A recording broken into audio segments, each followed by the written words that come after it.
नमस्कार, स्वागत है आप सभी का आपके अपने YouTube चैनल MKLCC ग्रुप पर। तो अगर आप भी इस बार मैट्रिक बोर्ड परीक्षा की तैयारी कर रहे हैं तो आप लोगों के लिए प्रतिदिन शाम 7 बजे सभी सब्जेक्ट से महत्वपूर्ण VVI chapter wise objective question का सेट डिस्कशन के साथ लाइव क्लास के रूप में दिया जा रहा है। इसलिए अगर आप चाहते हैं कि मैट्रिक बोर्ड परीक्षा में सभी सब्जेक्ट के ऑब्जेक्टिव प्रश्न में एक भी प्रश्न का उत्तर गलत ना हो तो डेली लाइव क्लास से शाम 7 बजे जरूर जुड़ें। जुड़ने के लिए वीडियो के नीचे लाल बटन दबाकर चैनल को सब्सक्राइब कर लें और बगल में जो बेल आइकन है उसे बजा दें ताकि आप तक डेली लाइव क्लास की नोटिफिकेशन सबसे पहले पहुंच सके। तो चलिए आज का क्लास स्टार्ट कर रहे हैं और आज के क्लास में हम लोग विज्ञान का चैप्टर है जो भौतिक शास्त्र का चैप्टर ऊर्जा के स्रोत, इसका आज पार्ट 3 की चर्चा करने वाले हैं। और ध्यान देंगे आज का क्लास विज्ञान का पार्ट 30 है। तो चलिए क्लास को स्टार्ट कर रहे हैं। सभी लोग वीडियो को लाइक और जो भी स्टूडेंट आज पहली बार इस क्लास से जुड़े हैं तो वीडियो के नीचे लाल बटन दबाकर चैनल को सब्सक्राइब कर दें। तो ये रहा आप लोगों के सामने आज के क्लास का क्वेश्चन 1 जो इस चैप्टर से क्वेश्चन नंबर 23 है। कहा जा रहा है भारत का पवन ऊर्जा विद्युत उत्पादन करने वाले देशों में कौन सा स्थान है। भारत का पवन ऊर्जा द्वारा विद्युत उत्पादन करने वाले देशों में कौन सा स्थान है। दूसरा, तीसरा, चौथा या पांचवा, सभी लोग बताएं। आप लोगों के वीडियो के नीचे लाइव चैट का ऑप्शन है, उससे जुड़ जाएं और सभी प्रश्न का उत्तर उसमें दें। तो बताइए कि भारत का पवन ऊर्जा द्वारा विद्युत उत्पादन करने वाले देशों में कौन सा स्थान है। बहुत ही महत्वपूर्ण और VVI प्रश्न है। इस चैप्टर से हम लोग विज्ञान के भौतिक से चैप्टर है ऊर्जा के स्रोत, उसका आज पार्ट 3 देख रहे हैं। तो सभी लोग बताएं बाबू, भारत का पवन ऊर्जा द्वारा विद्युत उत्पादन करने वाले देशों में कौन सा स्थान है। बहुत बढ़िया, पांचवा, याद रखेंगे पांचवा स्थान है भारत का पवन ऊर्जा द्वारा विद्युत उत्पादन करने वाले देशों में। याद रखेंगे पवन ऊर्जा द्वारा विद्युत उत्पादन करने वाले देशों में पांचवा स्थान है भारत का। तो चलिए आगे बढ़ते हैं नेक्स्ट क्वेश्चन की ओर। क्वेश्चन नंबर 24 कहा जा रहा है सौर सेल बनाने के लिए किसका उपयोग किया जाता है।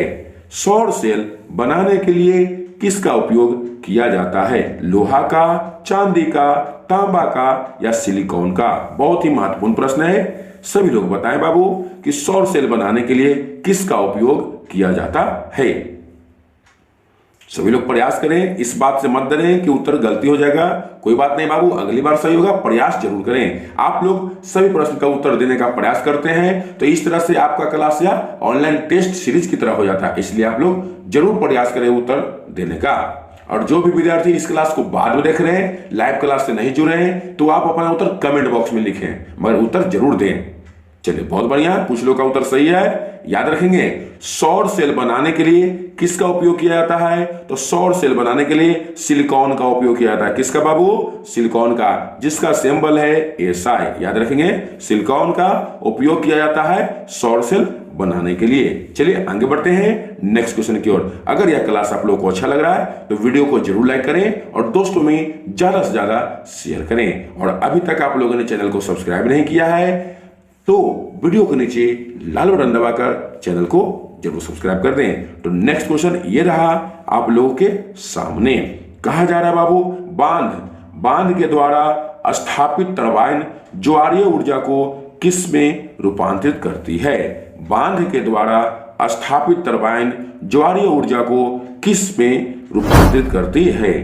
पवन ऊर्जा में, विद्युत ऊर्जा में, स्थितिज ऊर्जा में या दिष्ट धारा में। सभी लोग बताएं बाबू कि बांध के द्वारा स्थापित टरबाइन ज्वारीय ऊर्जा को किस ऊर्जा में रूपांतरित करती है। क्वेश्चन नंबर 25 का सही उत्तर क्या होगा बाबू। प्रयास करें उत्तर देने का। बहुत ही महत्वपूर्ण और VVI प्रश्न है। सभी लोग जरूर प्रयास करें उत्तर देने का। चलिए कुछ लोग बहुत बढ़िया प्रदर्शन कर रहे हैं, इसी तरह से आप बाबू मेहनत करते रहें और आगे बढ़ते रहें। चलिए तो याद रखेंगे बाबू बांध के द्वारा स्थापित टरबाइन ज्वारीय ऊर्जा को किस ऊर्जा में रूपांतरित करती है? विद्युत ऊर्जा में। किस ऊर्जा में? विद्युत ऊर्जा में। तो इस प्रश्न का सही उत्तर हो गया बाबू ऑप्शन बी। याद रखेंगे, बांध के द्वारा स्थापित टरबाइन ज्वारीय ऊर्जा को विद्युत ऊर्जा में रूपांतरित करती है। तो क्वेश्चन नंबर 25 का सही उत्तर है ऑप्शन बी। नेक्स्ट क्वेश्चन की ओर चलते हैं। क्वेश्चन नंबर 26 कहा जा रहा है ओटीईसी। ओटीईसी विद्युत संयंत्र केवल तभी प्रचलित होते हैं जब महासागर के पृष्ठ पर जल का ताप तथा 2 किलोमीटर तक की गहराई पर जल के ताप में अंतर हो। कहा जा रहा है ओटीईसी क्या है? विद्युत एक संयंत्र है।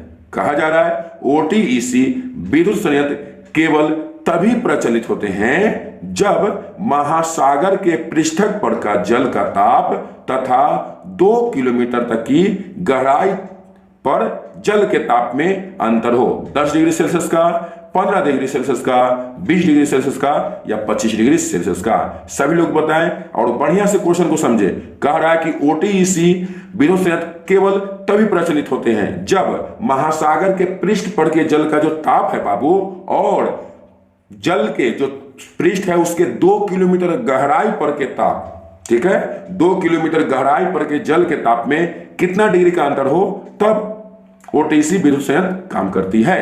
10 डिग्री सेल्सियस का, 15 डिग्री सेल्सियस का या 20 डिग्री सेल्सियस का या 25 डिग्री सेल्सियस का। ध्यान से इस प्रश्न को पढ़ें और इस प्रश्न का उत्तर देने का प्रयास करें।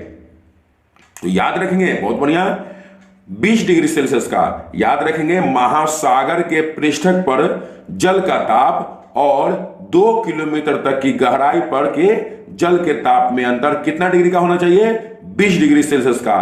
तभी ओटीईसी विद्युत संयंत्र प्रचलित होते हैं। तो याद रखेंगे कितना का अंतर हो बाबू? 20 डिग्री सेल्सियस का। याद रखेंगे 20 डिग्री सेल्सियस का जब अंतर होगा तभी ओटीईसी विद्युत संयंत्र प्रचलित होते हैं। तो इस प्रश्न का सही उत्तर है ऑप्शन सी। नेक्स्ट क्वेश्चन की ओर चलते हैं। क्वेश्चन नंबर 27 बहुत ही महत्वपूर्ण और वीवीआई प्रश्न है। यह प्रश्न बार बार एग्जाम में पूछे जाते हैं। कहा जा रहा है हाइड्रोजन बम किस अभिक्रिया पर आधारित है? हाइड्रोजन बम किस अभिक्रिया पर आधारित है? नाभिकीय विखंडन, नाभिकीय संलयन, दोनों या इनमें से कोई नहीं। बहुत ही महत्वपूर्ण और वीवीआई प्रश्न है बाबू। सभी लोग प्रयास करें इस प्रश्न का उत्तर देने का। बहुत बढ़िया। और जितने भी लोग जुड़े हुए हैं सभी लोग वीडियो को जरूर लाइक करें बाबू। आप लोग भी हमें सपोर्ट करें ताकि इसी तरह से डेली लाइव क्लास आप लोगों के लिए शाम 7 बजे लेकर आते रहें। इसलिए वीडियो को लाइक और चैनल को जो भी स्टूडेंट सब्सक्राइब नहीं किए हैं तो चैनल को जरूर सब्सक्राइब कर दें। तो बताइए हाइड्रोजन बम किस अभिक्रिया पर आधारित है? चलिए याद रखेंगे, बहुत बढ़िया। हाइड्रोजन बम नाभिकीय संलयन, याद रखेंगे बाबू, नाभिकीय संलयन अभिक्रिया पर आधारित है हाइड्रोजन बम। तो इस प्रश्न का सही उत्तर है ऑप्शन बी। याद रखेंगे नाभिकीय संलयन की अभिक्रिया पर आधारित है बाबू हाइड्रोजन बम। चलिए आगे बढ़ते हैं नेक्स्ट क्वेश्चन की ओर। क्वेश्चन नंबर 28 और आज का क्लास इस चैप्टर से लास्ट है। इस चैप्टर को पार्ट 3 पार्ट में हम लोग कवर किए हैं। सभी जितने भी इस चैप्टर से महत्वपूर्ण और बन रहे हैं सभी का डिस्कशन किए हैं 3 क्लास में। इसलिए सभी क्लास आप लोग जरूर देखिए, अगर नहीं देखें तो आगे बढ़ रहे हैं। कहा जा रहा है तारापुर नाभिकीय विद्युत संयंत्र किस राज्य में स्थित है? तारापुर नाभिकीय विद्युत संयंत्र किस राज्य में स्थित है? महाराष्ट्र, राजस्थान, तमिलनाडु या गुजरात? सभी लोग बताएं बाबू कि तारापुर नाभिकीय विद्युत संयंत्र किस राज्य में स्थित है? आज का बहुत ही महत्वपूर्ण प्रश्न यह है आपके सामने। तारापुर नाभिकीय विद्युत संयंत्र किस राज्य में स्थित है? चलिए याद रखेंगे तारापुर नाभिकीय विद्युत संयंत्र किस राज्य में स्थित है? तो यह है महाराष्ट्र में। याद रखेंगे बाबू, महाराष्ट्र में स्थित है तारापुर नाभिकीय विद्युत संयंत्र। तो इस प्रश्न का सही उत्तर है ऑप्शन ए। चलिए नेक्स्ट क्वेश्चन की ओर चलते हैं। क्वेश्चन नंबर 29 की ओर। कहा जा रहा है बाबू राणा प्रताप सागर नाभिकीय विद्युत संयंत्र, राणा प्रताप सागर नाभिकीय विद्युत संयंत्र किस राज्य में स्थित है? आप लोग जो भी प्रश्न का उत्तर मालूम नहीं है उस प्रश्न का उत्तर यहीं पर याद कर ले बाबू। इतना बार हम क्वेश्चन को बोलते हैं कि आप लोग अगर ध्यान से सुन रहे हैं इस क्लास को तो आपको दोबारा याद करने की जरूरत नहीं पड़ेगी। ये पूरी वादा है आप लोगों से, आप लोग को सभी प्रश्न का उत्तर यहीं पर याद हो जाएगा। इसलिए आप लोग ध्यान से सभी क्लास को देखें और सभी प्रश्न को सुने। तो प्रश्न कह रहा है राणा प्रताप सागर नाभिकीय विद्युत संयंत्र किस राज्य में स्थित है? सभी लोग जवाब दें इस प्रश्न का। चलिए बहुत बढ़िया, याद रखेंगे राणा प्रताप सागर नाभिकीय विद्युत संयंत्र राजस्थान में स्थित है। कहां है बाबू? राजस्थान में। तो इस प्रश्न का सही उत्तर हो गया ऑप्शन डी। और आज का क्लास आप लोगों को कैसा लग रहा है कमेंट बॉक्स में जरूर लिखें, और कितने प्रश्न का उत्तर आज की क्लास में आप लोग का सही हुआ ये बात जरूर लिखें बाबू। फीडबैक जरूर दें, आप लोगों से बार बार गुजारिश है आप लोग जरूर लिखें कमेंट बॉक्स में कि आज का क्लास आप लोगों को कैसा लगा और कितने प्रश्न का उत्तर आज की क्लास में आप लोगों का सही हुआ। चलिए आगे बढ़ते हैं नेक्स्ट क्वेश्चन की ओर। क्वेश्चन नंबर 30 कहा जा रहा है कल्पक्कम नाभिकीय विद्युत संयंत्र किस राज्य में स्थित है? ये सभी प्रश्न बहुत ही महत्वपूर्ण है, बार बार एग्जाम में पूछ जाते हैं, इसलिए ध्यान से देखें बाबू।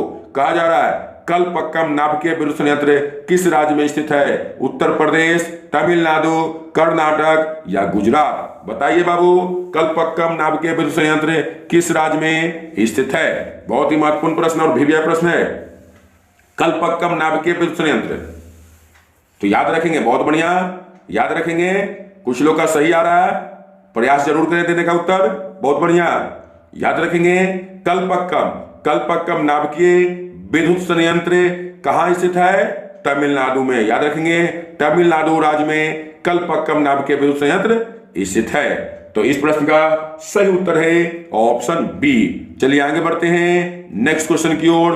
क्वेश्चन नंबर 31 कह रहा है ककरापाड़ा नाभिकीय विद्युत संयंत्र किस राज्य में स्थित है? ककरापाड़ा नाभिकीय विद्युत संयंत्र किस राज्य में स्थित है? तमिलनाडु, उत्तर प्रदेश, गुजरात या कर्नाटक? सभी लोग इस प्रश्न का उत्तर दें बाबू।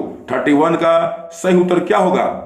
सभी लोग प्रयास करें, और जो भी स्टूडेंट इस क्लास को बाद में देख रहे हैं तो आप अपना उत्तर कमेंट बॉक्स में देंगे, क्योंकि लाइव चैट का ऑप्शन सिर्फ लाइव क्लास में रहती है।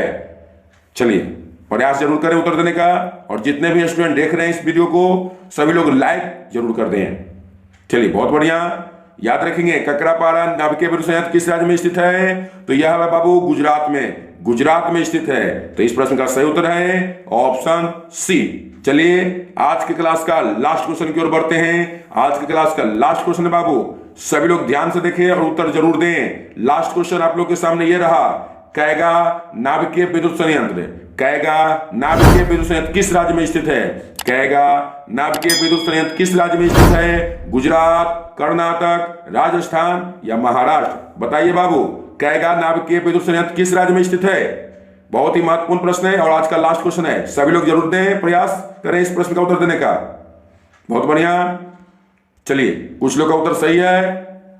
चलिए तो कैगा नाभिकीय विद्युत संयंत्र किस राज्य में स्थित है? तो कैगा नाभिकीय विद्युत संयंत्र कर्नाटक में स्थित है। याद रखेंगे का से कैगा और का से कर्नाटक। याद रखेंगे कैगा कर्नाटक। पूछेगा आपसे कैगा नाभिकीय विद्युत संयंत्र किस राज्य में स्थित है? तो कर्नाटक। याद रखेंगे कैगा कर्नाटक याद रखेंगे। तो याद हो गया कैगा नाभिकीय विद्युत संयंत्र किस राज्य में स्थित है? कर्नाटक में। तो इस प्रश्न का सही उत्तर है बाबू ऑप्शन बी।